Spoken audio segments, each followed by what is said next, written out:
Okay, good morning everyone. It's Father's Day. Welcome to Minnesota Home and Garden. So this is the much awaited garden tour and just an update on projects and kind of what we're doing. So we're starting in the front yard here. Pretty much the entire landscape is garden, so let's just take a look here. So we've got a white mulberry tree here. We planted this about 6 or 7 years ago. As you can see, it's grown really well. This year we had really early, really prolific mulberries, but unfortunately the squirrels got to them before we did, so we didn't really get too many. So if any of you have squirrel tips, I want to hear them. So yeah, we planted that a little while ago, and then regular mulberries in Minnesota should be ready in another week or two.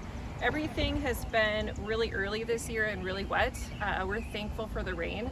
The last couple of years we had severe drought, so this has actually been quite nice. And things have come a little early too. So still got a lot of weeding to do because of all the rain, but we are feeling very blessed. So next here we've got, I don't know if you've ever grown these or if you've struggled to grow onions, I recommend finding yourself some Egyptian walking onions. These are really cool. They're perennial in Minnesota. You get a small onion bulb on the bottom, you let them grow for a while, and then you get a crown of bulbs at the top every year. And they get really heavy, and they eventually fall over to the ground and root themselves, and it just keeps walking and spreading through your property. They don't get huge, but they're perennials, they're very low maintenance, and we have a few of them throughout the yard. We've never had really good success with growing onions here yet. It's something we've been working on for a while, so if you're also struggling, these are pretty simple and pretty delicious. We had some last night. Thanks to the rain, everything is just huge this year. This is my firecracker phlox. This has just finished blooming. It's got really tall white blooms that kind of pop out like this. They're a little bit different of a color, and these are really fun, and they're just finished now. Got a lot of phlox here. Behind us here we have regular onions. They're just a Spanish golden onion. We also have Malabar spinach. If you get really hot summers like us, and we only have one main growing season here in Minnesota, I recommend growing some alternatives to real spinach like Malabar or amaranth or mustard greens, because they do really well even when it gets really hot. We've got our first raised bed here, and we always do. We've got a set of 4 and a trellis that goes in between. We love this trellis. I'm pretty sure we got it from Garden Supply Company. It's really strong. It's meant for squash, so it can actually hold up like a pumpkin or even full-size melons, so that's really excellent. And we do in these beds 3 rows of food. We do carrots, beets, or any type of root vegetable on the edge here. We do 3 tomatoes in the center, and then we do something to trellis on the edge. And these are Green Beauty snow peas, and these are so delicious. They're huge. Look how big they are. They're really prolific. Today it's going to get really hot, so I'm hoping that they do not get ruined in the heat, but these are a cold weather crop. You want to plant them right away. These are super crispy, snappy, and delicious, and they're stringless even up to like 8 inches, which is pretty rad. So if you're in Minnesota and you're looking to grow a really good snow pea, I highly recommend this variety. Another one of our raised beds here. Again, 3 tomatoes. Again, thankful for the rain. These are turnip greens, and then we have more of the Green Beauty snow peas. And I'll have you just come take a look here. Look at our turnips this year. These were planted about 30 days ago. They are huge. They are looking good, and these greens are almost completely blemish-free. Turnip greens are delicious. You could totally eat them, and I highly recommend that you do. Same with carrot tops, beet greens, you name it. They're really good. So give them a try. We've got 2 raised beds here. We've got strawberry patch right there. We've always struggled because of the squirrels. Hopefully someday I will get a really good system figured out for that. These are 3 different types of melons that I'm just going to kind of let flow out here. We've got 2 types of honeydew and a muskmelon, and this is a heirloom squash. It's blue Gerardel pumpkin, and these are a heirloom pumpkin. They're delicious. You can save the seeds every year. I highly recommend growing this. Not only is it a really beautiful pumpkin, it makes outstanding pie, soup, you name it. It is so good. Okay, I'm gonna swing around here. Along this angle here, it's kind of hard to reach right now. We've got all of our apple trees. We've got 3 urban apple trees. Those grow straight up. They do not branch out, so they're really good for an urban setting. Also very cold hardy. This is 4 grafts in 1 apple tree, and that just started producing the last couple years.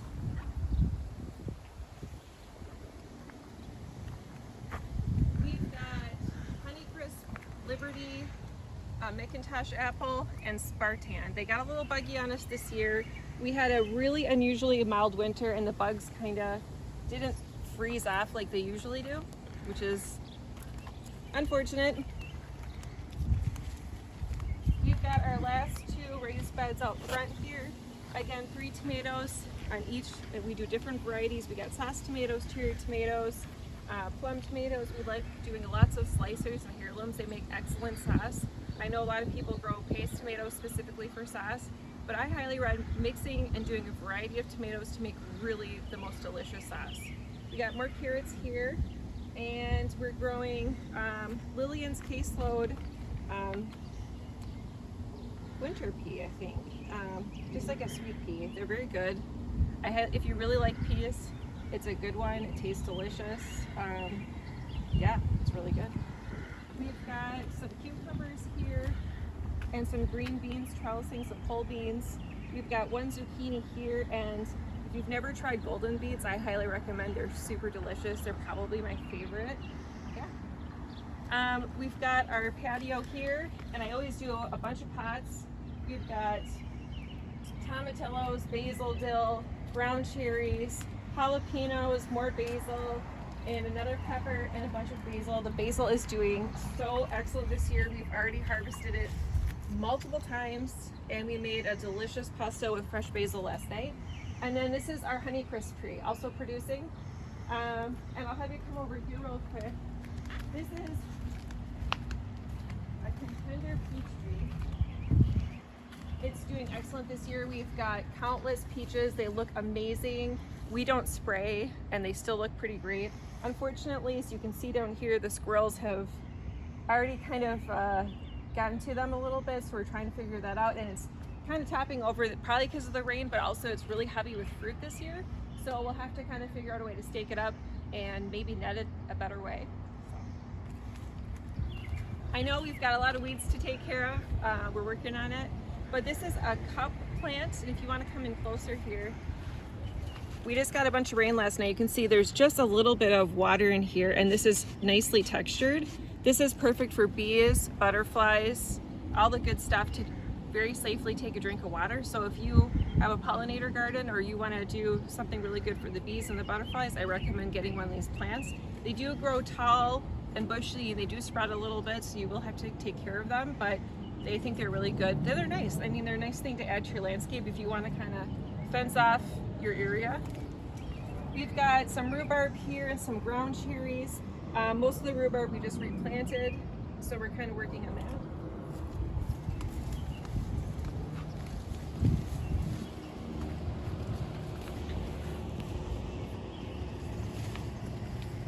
This is our oldest peach tree. It's covered in peaches. Same with the other one. We are dealing with squirrels and trying to figure out how we can get more harvest this year. We would love to share with our neighborhood and make a bunch of stuff, so hopefully we figure that out. So try to save as much rainwater as we can. We've had really bad drought for years. I think everybody should save rainwater. It's so much better for your plants than city tap water. We've got some honeyberries here that are kind of healing themselves and some borage, and 1 goji berry that we planted by seed, and so we're hoping that we can get that growing larger. It's a little tiny right now. Along our fence here, we do kind of a nice sunflower border. It kind of just grows nicely along the fence. These are Titan and gray striped sunflower. They get very tall. Last year, I think we got them to about 10 feet and heads about this big, which was kind of fun. We do some sauce tomatoes here. We've got San Marzano and Bonnie Best. They're really great for sauce. This is our heirloom apricot tree. It's a little bit spindly, but it's doing well. I think this is year 3, and so that's looking pretty good. We've got some cherry tomatoes here. A Juliet grape tomato, which is awesome. It's extremely prolific. I highly recommend you add it to your garden. We have a peach tree that did not make it here that we'll have to get rid of. Some tomatillos as well. This is my tea pollinator garden. This is Soulmate milkweed, and if you've never heard of this variety, I highly recommend it. The blossoms are beautiful, it stands really tall, and it smells like bubblegum. If you get in there and smell these flowers, come take a look. They're just so beautiful. Look at that. The pollinators love it, the butterflies love it. We've got lots of thyme, basil, we've got alpine strawberries, which are delicious. Lots of mint. Our chamomile is looking incredible this year. We've been having mint and chamomile tea almost every single day. We love it. We've been harvesting it a ton. We've got sage and oregano, tarragon, many different types of basil. We do lettuce leaf basil, which is this one right here. These leaves just get gargantuan. They will be larger than the palm of my hand. I really recommend this variety if you love like a good tomato basil sandwich. This is a great addition to pretty much anything. This is a spicy basil here, and it's really pretty to look at, and it makes really good pesto at the end of the year. And then of course we just have like the sweet Italian basils as well, and lemon basil. And I think I've got some Thai basil in here as well. This is lemon balm. This is a perennial here. It's so delicious. It's good for you. It makes excellent tea. You can add it to your water. And we have orange balm, which is also a fun variety I found. We also grew that by seed. This is in the mint family. This is, I think it's pronounced Maldivian balm. I could be saying that wrong. It's very pretty flowers. It makes wonderful like lemony minty tea. And over there, you can't see it because it's still kind of small, by Calamintha this year. That also makes good tea. We've got lemon verbena and lemongrass. Great for tea or adding to a lot of dishes. Yeah, and we've got some other fun perennials. These are my hollyhocks this year, and I have not ever had success with hollyhocks. I've tried many times. I wish I could tell you what was different this year other than we got really good rain in the spring, but look at how beautiful these are. We grew them by seed last year, and the bunnies kind of chewed them down, and they just look amazing. And take a look at these blooms. They just started today. I love them. I'm so excited. I mean, these are probably well over 6 feet. So I'm just excited that these are looking so good this year. This is our new in-ground bed we started last year. We had to, you probably noticed the lawn looks a little different over here. We had voles last year, and they just did a number on the entire lawn. So we wound up just adding this garden. And we did a clover lawn this year, and it's not perfect yet. It's still coming in, and we're gonna have to reseed it probably a few times. But clover lawn, it's better for the environment. It looks nice. It's super soft to walk on. So I think we're considering it, even doing it more on this side, where we've also had some problems with grass. I'm sure it had a lot to do with our drought. Voles did not help. And we've got in this garden, and this garden just does great. I didn't even really realize it because I've done mostly raised beds, but we have like wonderful soil back here. And we've got 4 pumpkins, a bunch of peppers, mostly sweet bell peppers. We've got marigolds. And over here we're doing a 3 sisters garden. We've got beans, corn, and squash. And I'm just hoping for a really good year. We love sweet corn, and we love growing pumpkins and squash. They keep really well, and you can just make so many really good dishes with them. These are our potato buckets. I think we planted these end of April. I've never had them quite this big. They're also pretty much bug-free. We don't spray here.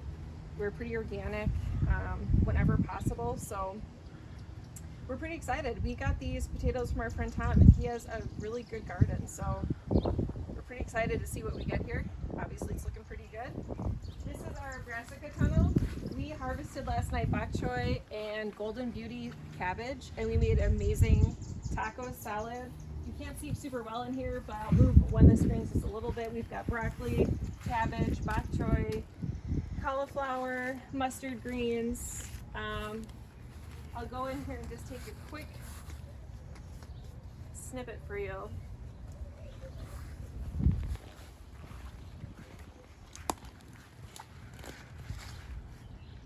These are Old Tokyo mustard greens, and they are delicious, and honestly they taste better than spinach even when they're large like this size. It's prolific, and it's a mild sweet flavor until it gets really hot out, like late July, and then it'll kind of take on a little bit more of a mustard taste. But these are so good and so delicious, and it grows really, really well. We also have purple cabbage in here. This is the oldest garden, technically. This is where it all started. I just did these 3 raised beds by my old garage one year, probably about 10-15 years ago. And last year we had a really bad vole infestation, and it was devastating to find out the hardware store down the street sold us vole pellets, and it turns out that they were really poisonous, and we didn't know that. The store clerk told us they were totally safe, and they weren't. And so we wound up having to dig all of this up and completely start over. We did not get to harvest anything from here last year, so we were pretty devastated, but we were lucky this year. We just wound up having extra time, and we wound up being blessed with some wonderful resources, so we were able to completely rebuild this garden completely fresh, and I think it looks just amazing. We've got a bunch of sweet peppers, heirloom celery. If you're not growing celery in your garden, I really highly recommend that you change that right away. It's, as long as you keep it really well watered, it's very easy to grow. It stays pest free. It's so delicious. It's way better than anything you'll get at a grocery store. And the end leaves here you can use for seasoning. You can dry them. You can make your own celery salt. It goes excellent even in pickles as additional seasoning. I highly recommend growing your own celery. So we've got 2 different types of sweet corn here. Ideally with sweet corn, you would like to have, if you're doing more than one variety, you should probably space them more than this, but this was kind of a last minute decision. I think it'll be okay. There's a little bit of a buffer, but ideally you should keep different varieties of corn far apart from each other so they don't accidentally cross-pollinate. We've got some tomatoes back there, carrots. We've got some beautiful eggplants. That is doing so good this year. It's pretty exciting. This is Ford Hook Swiss chard. We used to always grow the Rainbow Light Swiss chard, and we tried this out after watching a different YouTube channel. I think it's called Simple Living Alaska. We love watching them. They have a huge garden every year. I wouldn't say exactly it's the same climate as ours. It's a little different, but they have a short growing season kind of like us, and so they recommended that variety, and it's really, really good. It's delicious. So now it's kind of a staple here. I've got some broccoli and cauliflower over here if you want to come in and just take a quick look. The leaves look incredible. Again, we do not spray here. Everybody gets the cabbage loopers and they're out and about. So what I do is I just check the leaves every day. I look for damage and I just pull off any of those caterpillars as we see them. And look how beautiful, blemish free, and we've got tiny little broccoli started. Look at that. Nice. And so usually these will be ready in July, which is perfect timing because they're kind of a cold weather crop and they don't really enjoy the high heat. This is Sun King broccoli, so that does a little bit better in the high heat. So if you're in an area where you have a short season and it gets hot really fast, I recommend trying that out. We also do amazing cauliflower from Baker Creek and Jurish 41. Can't think if we do anything else, but I think those are our main varieties. We've got some winter beans here, cucumbers, and honey nut squash. As you can see, things are really compact here. We definitely pack it in. We do a lot of square foot gardening whenever possible, and we've just had really good luck with it, so that's what we do. So behind me here, we have one of our grapes. It's a Somerset grape, and this is also a pollinator garden. We've got lots of phlox, bee balm, mints. The pollinators just love it over here, a bunch of lilies. It's just beautiful. Come July, this is just a really beautiful part of my yard. And the grapes are coming in so good this year. They look amazing. Not a lot of people snooping around in these yet, but come closer to August, September, we'll probably have to net them again because the birds, they know about them, so they come around and they kind of search for your grapes. And back here, we've got a lot more going on. We trimmed this grapevine down a lot this winter, and I propagated my grapes, which is really, really fun. I did a video on that. This is just completely saturated with grapes. I've got hundreds and thousands of grapes, and they are just huge this year. We get mammoth leaves and they're beautiful. Look how perfect those are. This is my secret to a really crisp pickle year round. We can our pickles here and we just do the water bath canning. We do safe methods. And this is what I put at the bottom of each jar to keep them crisp, and it's totally organic and it's totally natural. These also, if you really like Greek food, make great domas, and I really recommend growing grapes. I mean, you get so much fruit. They're easy to grow. Once they take off, you do have to prune them back. These are our raspberries. We've got them all along here and through here.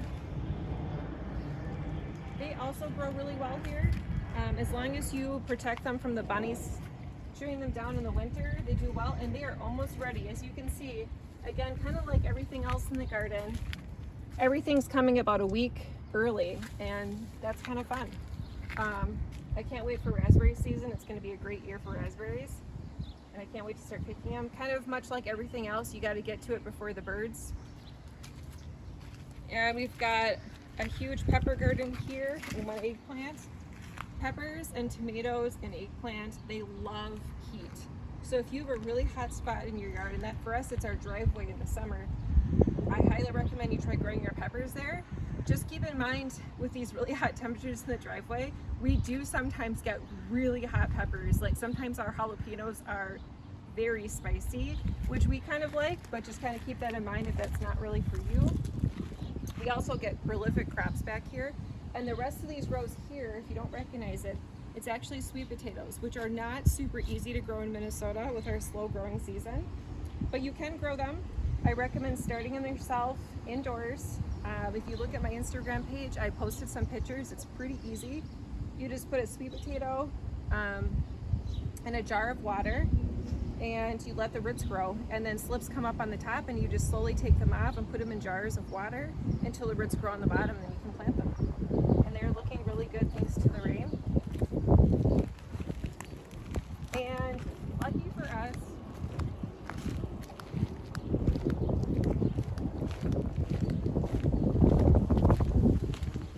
so although this technically may or may not be our yard, the church next to us blessed us with planting some grow bags just along the fence here, which belongs to us. And we grow 2 large bags of garlic. We've got 1 large bag of onions, and then 2 straw bales of sweet potatoes. This is a super easy way to grow garlic. I recommend it doing this way. I recommend easy straw on top. We just harvested our garlic scapes. I just posted a video about that. And about mid-July, we will harvest these, and I will do another video about that. And then October, that's when you plant your garlic in Minnesota. We saw a different YouTuber do sweet potatoes and straw bales. This is also a really, really hot spot. It gets very high heat, direct sun over here, so we're hoping these do really well. This is kind of an experiment. These are all the onions that we grew in our basement. We started in February. You kind of have to start onions really early in Minnesota. They're looking really good this year. Because of the high rain, they're a little bit floppy, but I think they're going to be really good. And this is our other garlic bed. You can see this one did a lot better than the other one. This one actually gets really full sun in the summer and winter. The other one gets shaded a little bit. So that could be a reason why it does a little bit better. You can probably see there's a little bit of yellowing. That's nothing to worry about. It's just coming towards the end, and the bulbs will be ready before you know it. You want to harvest your bulbs after it's been dry for a little bit, so don't water it for a little bit if you're going to harvest your garlic. You can harvest it if it's been raining, but it's a lot easier if you don't, because you kind of want the husk to kind of form on the outside of the garlic, so when you dry it, it actually keeps a lot better. So that's just a tip. But yeah, so that's pretty much the garden in a nutshell. We still have a lot of projects. I know we have a lot of weeding, but thanks for following along and being part of this. I hope that if you're a Minnesota gardener, you consider growing all of these things. And again, this is a 40-foot city lot, so you can grow a lot even in a small yard. So thanks for watching, guys, and I hope to see you soon.